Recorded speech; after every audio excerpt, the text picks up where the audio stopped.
America के अंदर से एक बहुत बड़ी न्यूज़ आई है। मॉर्गन स्टैनले एक बहुत बड़े इकोनॉमिस्ट हैं, जिनके मुताबिक जिनको लगता है कि आने वाले टाइम के अंदर चाइना की इकोनॉमी, अमेरिका की इकोनॉमी डाउनफॉल का शिकार होने वाली है और इसी पर कोई एक इकोनॉमी जो कि डाउनफॉल का शिकार नहीं होगी तो वो इंडिया होगी। बहुत बड़ी खबर है। खबर बहुत बड़ी इसलिए है कि इसमें रेटिंग्स आई हैं। मैं आज आपको कंफर्म करता हूं, चाइना डूब चुका है। एक है अमेरिका, एक है चाइना और एक है इंडिया। लेकिन जो इंडिया की रेटिंग आई है, जो कि मॉर्गन स्टैनले ने दी है, वो तो कमाल की रेटिंग है। US brokerage giant Morgan Stanley, which has upgraded India's rating to overweight.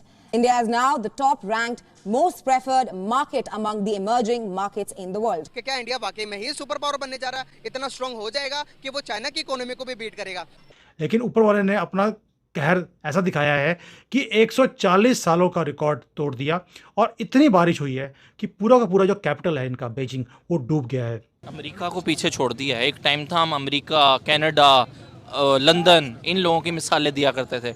अब भारत मतलब जो है वो डे बाय डे अगर देखा जाए हर शोबे में पाकिस्तान के लिए एक मिसाल बनता जा रहा है। कि कर्मा इसी को बोलते हैं कि अगर आप किसी के साथ गलत करेंगे, आपके साथ भी गलत होगा। शायद चाइना उस चीज़ को महसूस कर रहा है।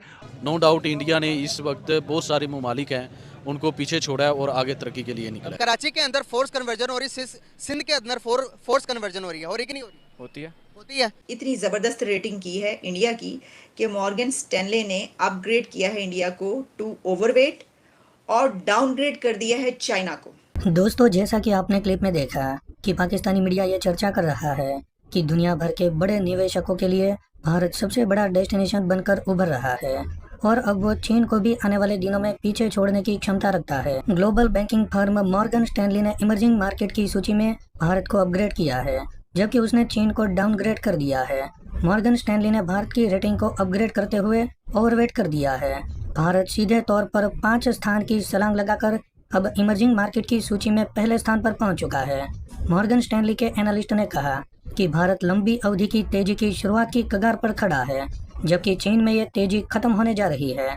मॉर्गन स्टैनली के अर्थशास्त्रियों का मानना है कि चीन का जीडीपी ग्रोथ रेट केवल 3.9% रहने का अनुमान है, वहीं भारत का जीडीपी ग्रोथ 6.5% रह सकता है। अब भारत के 5वें स्थान से सीधे पहले स्थान पर आने से पाकिस्तानी मीडिया सख्ते में है। खबर बहुत बड़ी इसलिए है कि इसमें रेटिंग्स आई हैं। आप जानते हैं कि रेटिंग्स यानी कि इकोनॉमी पे जब आप बात करते हैं तो हमें पता चलता है कि जैसे कि पाकिस्तान के मुतालिक हम आपको पहले बताते रहे कि जब हालात ऐसे चल रहे थे कि अभी दिवालिया हुआ, तो उस वक्त हम बताते थे कि फिच ने अब ये रेटिंग दी है, अब इतने पॉइंट्स हम नीचे और चले गए हैं और फिर अब जो है वो दिवालिया के करीब हो गए वगैरह वगैरह। इसी तरीके से जब कोई मुल्क इकोनॉमी में तरक्की करो तो उसकी भी रेटिंग्स आती है। हमारे पास इस वक्त 2 ऐसे बड़े इदारे हैं जिनकी तरफ से 3 कंट्रीज़ की रेटिंग्स आ रही हैं। उसमें एक है अमेरिका, एक है चाइना और एक है इंडिया।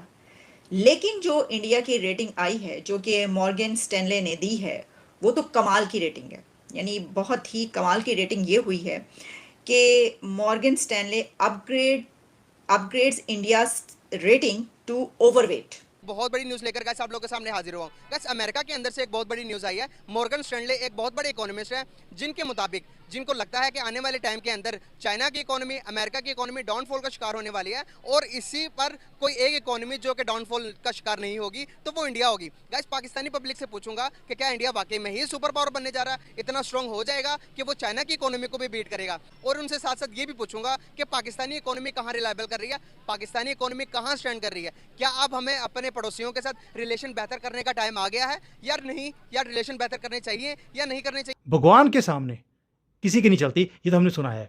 अब जो मैं कह रहा हूँ कि चाइनीज़ गवर्नमेंट और चाइनीज़ लोग अपनी कंट्री को डुबोने नहीं देंगे, लेकिन ऊपर वाले ने अपना कहर ऐसा दिखाया है कि 140 सालों का रिकॉर्ड तोड़ दिया और इतनी बारिश हुई है कि पूरा का पूरा जो कैपिटल है इनका बीजिंग, वो डूब गया है।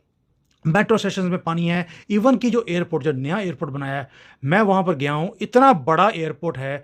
अब आई थिंक दे क्लेम कि वो 1 मिलियन स्क्वायर मीटर्स का वो एयरपोर्ट है। पूरा का पूरा पानी में डूबा हुआ है। सारी फ़्लाइट्स इनको कैंसिल करनी पड़ी। इन्होंने मैं चाइना में रहता हूँ, यहाँ पर मैं देखता हूँ जो इनका ड्रेनेज सिस्टम है वो इतना बढ़िया है कि क्योंकि यहाँ पे बारिश बहुत होती है, मैं साउथ चाइना में रहता हूँ, यहाँ पे बारिश बहुत ज़्यादा होती है। हल्की सी भी गर्मी पड़ेगी तो शाम को आपको बारिश आएगी। बारिश भी यहाँ पे टाइफून आते हैं जब भी आता है। तो लेकिन आपको सड़कों पे कहीं भी पानी खड़ा हुआ दिखता नहीं है, क्योंकि इन्होंने ड्रेनेज सिस्टम बहुत अच्छा बनाया है। लेकिन अगर पूरे साल की बारिश एक दिन में आ जाएगी तो कोई भी उसके लिए कोई भी प्रिपरेशन नहीं कर सकता, और यही चीज़ इनकी बीजिंग में हुई है।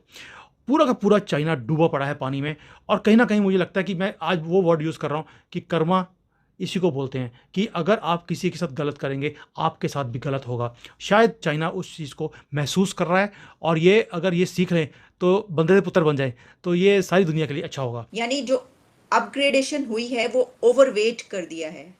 इतनी ज़बरदस्त रेटिंग की है इंडिया की कि मॉर्गन स्टैनले ने अपग्रेड किया है इंडिया को टू ओवरवेट और डाउनग्रेड कर दिया है चाइना को। ये रेटिंग आई है इन दो मुल्कों की। लेकिन जो अमेरिका है उसकी रेटिंग भी डाउन हुई है। ठीक है, वो क्या है, AAA से AA+। अच्छा, इसी तरीके से जो अमेरिका की रेटिंग आई है वो फिच ने की है। तो फिच भी आप जानते हैं कि कैसे इदारा है। अच्छा, अब उसमें ये है कि जैसा मैंने आपको ये बताया कि जब हम ये देखते हैं कि इंडिया की जो अपग्रेड किया है वो कैसे है। अच्छा, सिर्फ यही नहीं है, जो कमोडिटी है उसकी डिमांड भी हाई हुई है, और उसमें भी क्योंकि कंपटीशन चाइना के साथ है तो चाइना नीचे जा रहा है। वो क्या, वो भी आपको बताएंगे, लेकिन पहले हम बात कर लेते हैं ये वाली रेटिंग की। ठीक है जी। अच्छा, अब इसमें ये जो ओवरवेट कहा गया है, इसमें कहा गया है कि जो इंडिया की मैक्रो इंडिकेटर्स हैं वो जो हैं वो रेजिलिएंट हैं, और इकोनॉमी जो है इज़ ऑन ट्रैक। और फिर ये कहा गया to achieve the 6.2 GDP forecast, ये कहा है वो जो एनालिस्ट हैं उन्होंने, जो इदारे में आपको बता रही हूँ। अच्छा, अब इसके अंदर ये है कि एक तो ये कि जब किसी की रेटिंग डाउन होती है तो लोग ये सोचते हैं कि इससे क्या फ़र्क पड़ता है। इससे बहुत ज़्यादा फ़र्क पड़ता है। मसलन अगर मैं एक दो पॉइंट सिर्फ आपको बताऊं तो उससे एक ये है कि अगर वो इदारा, वो मुल्क जिसकी रेटिंग कम जा रही है, तो जो इन्वेस्टर्स होते हैं वो भागते हैं वहाँ से। यानी ये कि वो कहते हैं कि ये तो अब कंसर्निंग न्यूज़ है, तो जो इन्वेस्टमेंट हो रही होती है वो रुक जाती है, अपना हाथ खींच लेते हैं। इंडिया ने बैन कर दिया है लैपटॉप्स को, टैबलेट्स को, पर्सनल कंप्यूटर्स को विद एन इमीडिएट फैक्ट। और उन्होंने कहा है जी कि लाइसेंसिंग रिक्वायरमेंट चाहिए होगी फॉर द इम्पोर्ट। अब इससे ये हो सकता है कि होगा ऑब्वियसली कि भले एप्पल हो, डेल हो, सैमसंग हो, जो चाइना से इतनी ज़्यादा इनके लैपटॉप्स आते हैं, वो सारे के सारे अफेक्ट हो सकते हैं। अब बहुत सारे जो कंपनीज़ हैं वो लैपटॉप्स मंगाती हैं इंडिया के अंदर, लेकिन अब वो कहते हैं जी स्पेशल लाइसेंस चाहिए होगा। ठीक है जी, मल्टीपल फैक्टर्स है। पहला फैक्टर जैसे मैंने कहा, make in India, internal manufacturing को सपोर्ट करो, लोकल मैन्युफैक्चरिंग को सपोर्ट करो। लेकिन इंडिया इतना बड़ा है कि आप वो जो लोकल मैन्युफैक्चरिंग है वो प्रोसेसेस, मतलब वो बड़ा मुश्किल काम होगा। एक ये फैक्टर है।